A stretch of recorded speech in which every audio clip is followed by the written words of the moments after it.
Red టీవీలో మీ వ్యాపార ప్రకటనల కోసం ఈ నంబర్ ని సంప్రదించండి 6281747728. సో వ్యూహం సినిమా చూశాను. అంటే వైఎస్ రాజశేఖర రెడ్డి గారు చనిపోయిన తర్వాత జగన్మోహన్ రెడ్డి గారు ఏ రకంగా రాజకీయపరమైన వ్యూహాలు చేసుకుంటూ ముందుకెళ్ళారు అనేది ఈ సినిమాలో చూపించడం జరిగింది.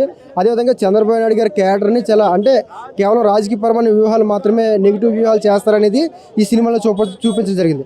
పవన్ కళ్యాణ్ గారి క్యారెక్టర్ని కూడా ఇందులో చూపించడం జరిగింది. పవన్ కళ్యాణ్ గారిని రాజకీయపరమైన అవగాహన లేని వ్యక్తిగా ఈ యొక్క సినిమాలో చూపించడం జరిగింది. అయితే రామ్ గోపాల్ వర్మ తీసిన 2 సినిమాలు ఏంటంటే రక్త చరిత్ర, తర్వాత ఈ సినిమా, ఈ 2 సినిమాలు కూడా నాకు ఎందుకంటే ఈ సినిమా నచ్చడానికి ప్రధాన కారణం ఏంటంటే ఎవరి క్యారెక్టర్ని ఎంతవరకు చూపించాలో అంతవరకు చూపించారు. కమ్మ రాజ్యంలో కడపరెట్లు పూర్తిగా వన్ సైడ్ చూపించడం జరిగింది. కానీ ఈ మూవీలో మాత్రం అలా ఎక్కడ చూపించలేదు. ఎవరి క్యారెక్టర్ ఎంతవరకు డిస్టర్బెన్స్ కాకుండా పర్ఫెక్ట్గా చూపించగలిగారు. డైరెక్టర్లు చాలా మెచ్యూరిటీగా ఆలోచిస్తారు. కానీ పబ్లిక్కి అర్థమయ్యే రీతిలో అంటే రాజకీయపరమైన క్యారెక్టర్ని శర్మిల గారి క్యారెక్టర్ కావచ్చు, విజయం గారి క్యారెక్టర్ కావచ్చు, పవన్ కళ్యాణ్ గారి క్యారెక్టర్, అల్లు అరవింద్ గారి క్యారెక్టర్ కావచ్చు, చాలా చక్కగా వాళ్ళ యొక్క బాడీ లాంగ్వేజ్ తగ్గట్టుగా చాలా నీట్గా చూపించడం జరిగింది. ఈ యొక్క వ్యూహం సినిమా వల్ల వైసీపీ ఓట్ బ్యాంకింగ్ చీలకుండా అంటే అతనుకున్న స్టాండ్ ఏదైతే ఓట్ బ్యాంక్ ఉందో అది ఎట్టి పరిస్థితుల్లో చీలకుండా ఉండే అవకాశం చాలా ఎక్కువ ఉంటుంది. ఈ సినిమా ఎలక్షన్స్ ముందర రిలీజ్ ఉంది కాబట్టి ఎలక్షన్స్ పైన ప్రభావం చూపించే ఛాన్స్ ఖచ్చితంగా ఇది ఏంటంటే ప్రభుత్వం యొక్క వ్యతిరేక ఓటు అపోజిషన్ పార్టీకి పడుతుంది. కానీ ఈ సినిమా చూసిన తర్వాత జగన్ మీద కొంత నెగిటివ్గా ఉన్నా సరే మాత్రం ఆ పార్టీ వాళ్ళు ఎట్టి పరిస్థితులు కూడా వేరే పార్టీ షిఫ్ట్ అవ్వకుండా, లేదంటే మా జగన్ గారు ఇంత కష్టపడి పైకి వచ్చారు కాబట్టి మనం ఎట్టి పరిస్థితులు వదులుకోకూడదు అన్న ఫీలింగు పబ్లిక్కి వాళ్ళ ఓట్ బ్యాంకింగ్ వైసీపీ పార్టీకి ఉన్న ఓట్ బ్యాంకింగ్ మిస్ అయ్యే అవకాశం ఎట్టి పరిస్థితులు అవ్వదన్నమాట.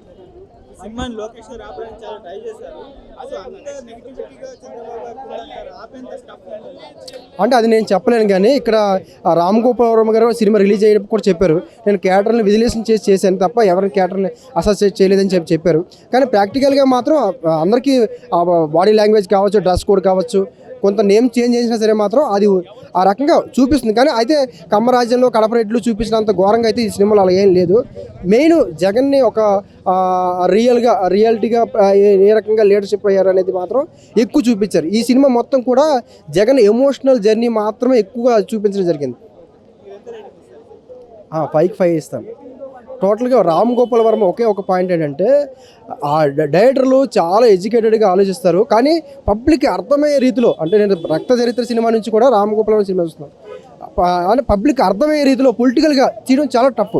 నార్మల్గా సినిమాలు తీయచ్చు కానీ పొలిటికల్ సబ్జెక్ట్ని ఎంత క్లియర్ కట్గా తీశారు కాబట్టి అది చాలా చాలా బాగుంది. నాకైతే నచ్చింది. అంటే నేను పొలిటికల్గా ఎనలిస్ట్గానే కాకుండా కామన్ పబ్లిక్కి చాలా చాలా ఎఫెక్ట్గా రీచ్ అయ్యే రీతిలో తీశారు. ఒక్క మాటలో చెప్పాలి, నాలాంటి వ్యక్తి కూడా ఇన్ఫ్లుయెన్స్ అయ్యేలా రామ్ గోపాల్ వర్మ సినిమా తీశారు. కామన్ పబ్లిక్ ఆటోమేటిక్గా చాలా ఇన్ఫ్లుయెన్స్ అవుతారు. కాబట్టి ఈ మూవీ చాలా వైసీపీకి చాలా ప్రెస్ అవుతుంది. ఎన్నికల ముందు వైసీపీ ఓట్ బ్యాంక్ ఎట్టి పరిస్థితుల్లో చీలకుండా ఉండే అవకాశం చాలా ఎక్కువ ఉంటుంది. రియల్ కలిపిత కథ అని చెప్పి రియల్ స్టోరీని కెలికి ఇలాగా డబ్బుల కోసం సినిమాలు తీసి ఆర్జీవి కానీ ఏమంటారో నాకు తెలియదు అన్న. నిజంగా కొడతారు కూడా ఇప్పుడు మెగా ఫ్యాన్స్ నిజంగా ఈ షో అయిపోయిన తర్వాత. ఎందుకంటే ఎరుపుకులను చేస్తారు అంటే ముగ్గురిని కూడా నాగబాబు గారిని మన చిరంజీవి గారిని అంటే వాళ్ళ క్యారెక్టర్స్ పెట్టవలసిన అవసరం లేదు. వాళ్ళకి చిరంజీవి గారిని కానీ ఆయన నాగబాబు గారిని ఆ క్యారెక్టర్ని పెట్టవలసిన అవసరం లేదు. బట్ ఏదో కావాలని పెట్టాడు. ఇంకా పవన్ కళ్యాణ్ గారిని అయితే చాలా అంటే చాలా చీప్గా చాలా తక్కువగా ఎర్రపుకం చేసి చూపించారు. ఇదైతే చాలా అంటే చాలా తప్పది. ఇంకా యాజ్గా జగన్ గారిని ఆయన సినిమాలు ఎప్పుడు జగన్ హీరోని చేసి చూపిస్తాడు. సేమ్ ఇందులోనూ కూడా అలాగే చూపించారు. ఆయన సీఎం అవ్వాలని చెప్పి ఏదో ఆయన చేసిన గొప్పతనాలు చూపించారు. మరి ఆయన చేసిన చాలా సినిమాలు కలిపికత అన్నాడు కాబట్టి ఆయనకి ఇష్టం వచ్చింది రాసుకున్నాడు. బట్ దీనికి ప్రత్యేకంగా జనం కూడా వెళ్ళరు. సో ఓవరాల్గా నాకు వచ్చే సినిమా ఇది తొక్కలో సినిమా అన్న. ఎవరికి ఉపయోగపడదు. అటు జగన్కి కానీ ఇటు చంద్రబాబు నాయుడుకి కానీ చూసే ప్రజలు మాకు కానీ ఎటువంటి ఎంటర్టైన్మెంట్ ఏమీ లేదు. ఏదో ఆర్జీబీ గారు ఏదో తీశారు కదా బొక్క ఏం పొడిస్తాడని ఏదో చూడడం తప్ప సినిమాలు ఏమీ లేదు. ఏదో రైటర్స్ పక్కన ఉన్నారు, సొంత కెమెరాలు ఉన్నాయి, ఏదో తీసుకున్నాడు అంతే. తనకు నచ్చిందో పిచ్చిలో ఏదో ఓటుగా తాగి పిచ్చి ప్రయత్నం చేసినట్టు చేశాడు అంతే. ఏ సినిమా నాకు ఎటువంటి హైపుల్ ఇంపాక్ట్ కనిపించలేదు సినిమాలు అయితే. నాకైతే ఇటు జగన్ ఇటు చంద్రబాబు నాయుడు పవన్ కళ్యాణ్ తప్పు అంటలేదు, ఎవరిది తప్పు కాదు. బట్ ఆర్జీవి గారు తొక్కడే తప్పు. తొక్కలో సినిమా ఎటువంటి ఇంపాక్ట్ లేదు సినిమాలో. వస్తే మీ డబ్బులు బొక్క అంతే. ఎటువంటి ఎలక్షన్లు ఉపయోగపడతాయని చెప్పి జగన్ ఫ్యాన్స్ వచ్చినా బొక్కే, చంద్రబాబు నాయుడు ఏం తిట్టాడా అని చెప్పి చూడడానికి వచ్చినా చంద్రబాబు నాయుడు ఫ్యాన్స్కి బొక్కే, పవన్ కళ్యాణ్ ఎలా చూపించాడా అని చెప్పి పవన్ కళ్యాణ్ ఫ్యాన్స్ వచ్చినా బొక్కే. సో వాళ్ళగా పెద్ద బొక్క యోహన్ సినిమా. Thank you. స్టోరీ లేదన్న, ఏమీ లేదు. ఇప్పుడు స్టోరీ అంటే ఏంటన్నా నలువైపులా న్యాయం ఉండాలి. ఇక్కడ ఏంటంటే జగన్ మంచోడు, చంద్రబాబు నాయుడు తప్పులు చేసే గొప్ప, ఎరుపుకు పవన్ కళ్యాణ్. ఇదే నిదానమే సినిమా అంతా నడుస్తుంది. మనకు తెలిసిందే పవన్ ఇప్పుడు మనకి యాత్రలో చూసాం, అమ్మరాజ్యంలో చూసాం, అయ్యే డైలాగులు అయ్యే సీన్లు, ఎటువంటి కొత్తదనం లేదు. కాకపోతే టైటిల్ మారింది వ్యూహం. ఆ టైటిల్ మారింది తప్ప సినిమాకి ఎటువంటి ప్రత్యేకత, ఒక కథ కానీ ఒక స్క్రీన్ ప్లే కానీ ఏమీ లేదు. అన్నీ నేనైతే యాత్ర టు అమ్మరాజ్యం ఓటీటీలో చూసినట్టుంది సినిమా. డబ్బులు బొక్క థియేటర్లో చూడటం అంతే. Thank you. ఇక్కడ యాడ్ చేశారు, అది చాలా చాలా తృప్తి కలిగించింది. దాంతోపాటు కొన్ని పాత్రలు కూడా ఉన్నాయండి, షర్మిల గారివి, చిరంజీవి, నెక్స్ట్ పవన్ కళ్యాణ్ గారివి, అల్లు అరవింద్ గారివి. అవి చూసినప్పుడు కొంచెం ఇంకా జరిగిన ఘటనలో ఇవి కూడా భాగమే కదా గతంలో అని సాటిస్ఫాక్షన్ ఒక ఆడియన్స్కి అయితే బాగా కలుగుతుంది. లైక్ చంద్రబాబు నాయుడు పుష్కరాల సీన్ ఒకటి ఉంటుంది, అదొకటి. ప్లస్ కన్వర్జేషన్ చంద్రబాబు, పవన్ కళ్యాణ్, చిరంజీవి వీళ్ళంతా ఉంటుంది. పవన్ కళ్యాణ్ కూడా అంటాడు, అన్న నువ్వు సినిమాల్లో ఎన్నో ఓటములు, ఎన్నో విజయాలు చూసావు, కానీ రాజకీయాల్లో ఒక ఓటమికే నువ్వు ఇలా డీల పడిపోయింది, అది నాకు నచ్చలే అంటాడు. అట్లాంటి డైలాగులు బాగున్నాయి. కామెడీ కూడా ఎక్స్ట్రాడినరీ. వసుదేవుడు అంతటి వాడే కాళ్ళు పట్టుకున్నాడు, మనం పవన్ కళ్యాణ్ కాళ్ళు పట్టుకుంటే తప్పేంది, అవసరమైతే కాళ్ళు పట్టుకోవాలి, అవసరం తిరిగిన తర్వాత అదే కాళ్ళు లాగాలి అంటే చంద్రబాబు. అట్లాంటివి బాగున్నాయి. ఈ వ్యూహంలో బలైంది ఓన్లీ జగనే కాదు, పవన్ కళ్యాణ్ అనే విధంగా కూడా చిత్రీకరించారు ఇక్కడ వర్మ గారు. అంటే రాజకీయంతో పాటు అంతర్గత రాజకీయం కూడా బాగా విశ్లేషించి చూపించారనమాట, బాగా ఆవిష్కరించాడు.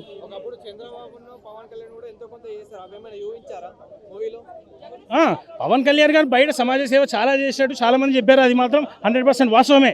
షూటింగ్లో అక్కడిక్కడ పేద ప్రజలను ఆదుకోవడం. కాకపోతే ఏంటంటే నా పని మీరు చేస్తే, మీ పని నేను చేస్తే పర్ఫెక్షన్ ఉండదు. He can be the leader in future, but he need to brush up his skills more. PK గారు ఆ విధంగా చేస్తే 100% ముఖ్యమంత్రి అయ్యే అవకాశం ఆయనకి ఇప్పుడు లేకపోయినా రాబోయే ఎలక్షన్స్లో, అసెంబ్లీ ఎలక్షన్స్లో ముఖ్యమంత్రి అయ్యే ఛాన్స్ పవన్ కళ్యాణ్ ఉంది. ఈసారి లేకపోయినా కూడా, ఈసారికి అయితే మళ్ళీ జగన్మోహన్ రెడ్డి గారే 175 కాకపోయినా 120, 110. ఆర్జీ గారి వ్యూహం నేను చూశాను. ఇదేమిటంటే ఈ సినిమా చూసి ముఖ్యంగా అందరూ తెలుసుకోవాల్సిందంటే, ఈ సినిమా చూసి జనసేన కానీ, తెలుగుదేశం పార్టీ కానీ, వైసీపీ కానీ వీళ్ళెవరూ కూడా ఓట్లు వేస్తారని అనుకోవట్లేదండి. ఇది సినిమాగానే చూస్తారు. ఇది ప్రభావం చూపించి ఈ వ్యూహం ఆర్జీ గారి సినిమా చూసి ఓట్లు వేయకపోవటం అనేది ఉండదు. ఇక్కడ ఈ సినిమాలో కథ ఏంటంటే, జగన్ గారు జైలుకు వెళ్ళినప్పటి నుంచి మళ్ళీ సీఎం అయ్యే వరకు, అంటే 2014 ముందు ఆయన జైలుకు వెళ్ళారు. ఆ జైలుకు వెళ్ళి అక్కడ ఇప్పుడు వ్యూహం, మన ఆర్జీ గారి వ్యూహం ప్రకారం ఏం చేశాడంటే, చంద్రబాబు నాయుడు గారు, కేంద్రంలో కాంగ్రెస్ రెండు కలిపి ఈయన్ని జైలుకి పంపించారని చెప్తున్నారు వాళ్ళు. ఏది ఆర్జీ గారి వ్యూహం ప్రకారం, ఆ సినిమా ప్రకారం నిజంగానే జరిగిందా లేదనేది ప్రజలందరికీ తెలుసు. ఇక్కడ జైలు నుంచి బయటకు వచ్చిన తర్వాత 2014లో అది కంటెస్ట్ చేసి ఓడిపోయి ఓ ఛాలెంజ్గా తీసుకుని ఓదార్పు యాత్ర చేసి 2019లో సీఎం అవ్వారు. అంతకుముందు చాలామంది జగన్ గారి మీద ఏంటంటే పథకాలు ఇస్తున్నారు కానీ అభివృద్ధి లేదంటున్నారు కదా, ఆ ప్రశ్నని భారతి గారి క్యారెక్టర్ ద్వారా అడిగించారు జగన్ని. అడిగితే అప్పుడు అంటాడనమాట ఆయన, ఆ జగన్ అంటాడు, ఏమన్నారంటే ఆయన, లేదు నేను చూశాను ఓదార్పు యాత్రలో ప్రజలందరూ బాధపడుతున్నారు, వాళ్ళకి కావాల్సింది పథకాలే, అభివృద్ధి, మంచి సిమెంట్ రోడ్లు, మంచి బిల్డింగ్లు, ఇవన్నీ కాదు, మనకు ఇవ్వాల్సింది పథకాలు ఇవ్వాలి అని చెప్పి ఈ విషయాన్ని, ప్రజలు అనుకునే విషయాన్ని భారతి గారికి చెప్పినట్టుగా జగన్ మన ఒక సినిమాలో ఆర్జీ గారు చూపించారు. ఇది చూసి పెద్ద ప్రభావం ఉంటుందని నేను అనుకోవట్లేదు. ఇది మామూలుగా ఏం జరిగిందో అది చూపించారు. కాకపోతే కొద్దిగా పవన్ కళ్యాణ్ గారిని ఎక్కువగా, అంటే అది వెకిల్గా చూపించారు. కొద్దిగా ఆ లొకేషన్ ఎక్కడ చూపించలేదు, అటువైపు తిప్పి చూపించారు. ఆయన ఏదో తింటున్నట్టు, ఓ పదార్థం వేసుకున్నట్టు అలా చూపించారు అంతే. బ్రో నిజంగా మేకతో ఒక సినిమా కేక. నాకేదంటే ప్రపంచంలో ఒక వింత జీవి ఆర్జీవి అని చెప్పుకోవచ్చు.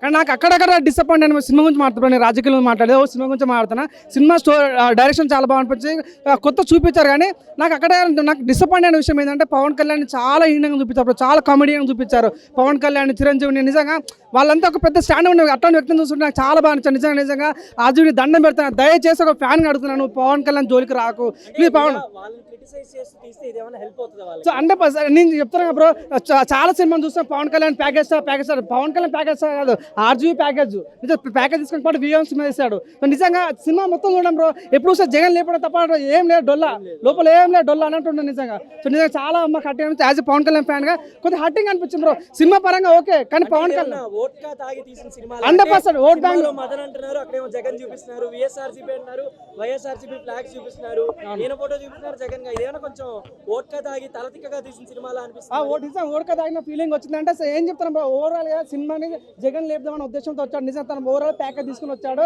సో ప్యాకేజ్ తీసుకుని మొత్తం జగన్ లేపడం చూశాడు. నాకు బాగా హట్టింగ్ అనిపించింది, నాకు చాలా బాగా అనిపించింది. పవన్ కళ్యాణ్ చాలా ఏంటంటే చాలా ఇన్సల్ట్ గా తీశారు బ్రో, చాలా అంటే కామెడీగా తీస్తారు. నాకు చాలా హట్టింగ్ అనిపించింది. నిజంగా నీకు దమ్ము ధర్మం ఉంటే ఒక మంచి సినిమా, ప్రజలకు ఉపయోగపడే మంచి సినిమా కానీ ఏదో ఉన్నాయి లేనట్టు చూపిస్తారు. నిజంగా చాలా హట్టింగ్ అనిపించింది. ఏ పవన్ కళ్యాణ్ ఫ్యాన్ నిజంగా ఆర్జీవీ ముంగడ కనిపిస్తాం మాత్రం చెప్పుదాం కొడతారు పోయి. నిజంగా అంత హట్టింగ్ ఉంది. నిజంగా మాకు చాలా ఫీల్ అయ్యాం మేమైతే. ఓకే, సో నేనైతే సినిమా పరంగా చెప్తున్నా, సినిమా అయితే ఒక్క జగన్ లేపడం తప్ప కానీ నాకైతే ఏం కనిపించలేదు. సో నేనైతే 5కి 0.5 ఇస్తాను అంతే.